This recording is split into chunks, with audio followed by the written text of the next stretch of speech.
Hey, it's Coop doing a trailer analysis for the new Modern Warfare 2 trailer. It's actually a full 2-minute video as opposed to the teasers they've been releasing. Right away, it starts off showing the main villain of Call of Duty 4, Irman Yakarev, I believe that's how you pronounce it. Then immediately goes into what looks like an airport. Now confirming that it's an airport, if they are indeed the same scene. Outside, it's a Russian SWAT team. You can tell by the writing on the SWAT van.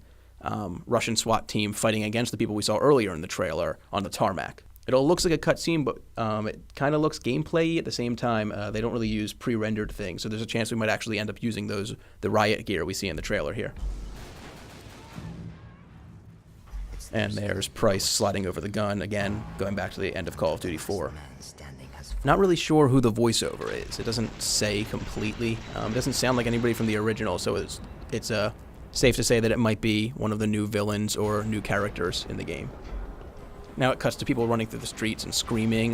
There's no way to tell exactly where it is, but judging from some locations shown later in the trailer, it looks like it might be Rio. All right, now cuts to what looks like an airplane graveyard, a whole bunch of airplanes on the ground, and if you look, they're actually fighting in shirts and ties, so this could be related to an undercover mission. Now cutting to an icy landscape, most likely not Rio. But later in the trailer, they do show some things that make you think it might be Eastern Europe. All right here, they're coming up to what looks like a castle, but later in the trailer, and if you look closely, it does look like it has barbed wire around it, which makes you think that it may not be a castle, it's probably a prison. There's a shootout and a little chase on top of buildings. It's likely to chase down the person who was involved in the shooting we just saw, but they could be completely disconnected. All right here you see a takedown, smashes a guy into a locker. There's a lot of these in this trailer, making me think that there might be some kind of stealth takedown or melee takedown, aside from a quick stab to the chest with a knife. All right, again, it's showing the airfield we saw a little earlier with the plane taking off in the icy landscape. Again, there's another takedown, which could be a cutscene, but there's so many of them, it wouldn't be out of the question to think that they might be worked into the gameplay. Now some hostages. If you look at their uniforms, it looks like they might be Coast Guard. They don't appear to be wearing any army uniforms or anything like that. And they also don't, since they're in uniform, they're likely not civilians. All right here, voiceover as the plane landing, confirming that it is Rio.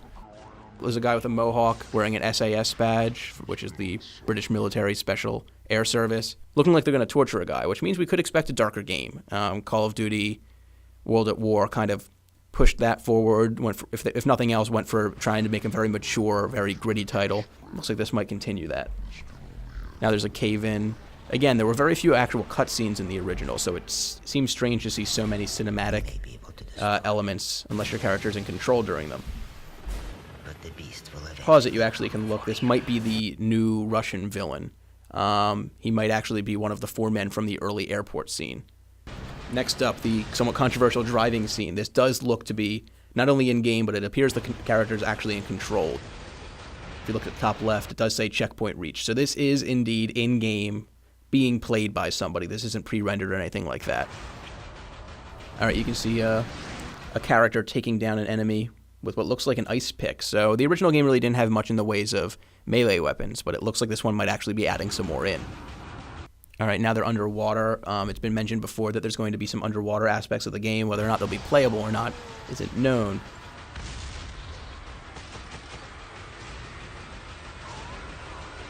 All right, a view from the sky. Likely another AC-130 level. It was very popular in Call of Duty 4. Of course, they'll bring it back, and it looks to retain the same view. We'll be able to try different camera lenses and attack from the sky.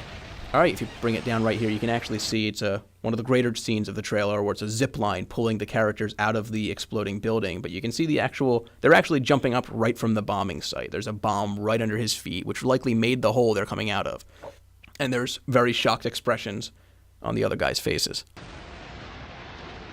Big explosion, building. There's actually on the way up, you can actually see a bed, which means it doesn't look very castle-like. It's like a kind of crappy bed, which does seem to be either military compound or prison of some type.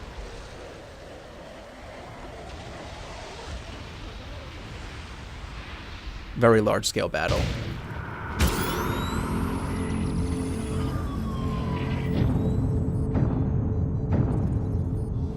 Месть на мне, и я отомщу. All right, now there's some dialogue in Russian, which roughly translates to, "If there's revenge on me, I will take revenge." And that's it. Thanks for watching, and be sure to check back for more trailer analysis.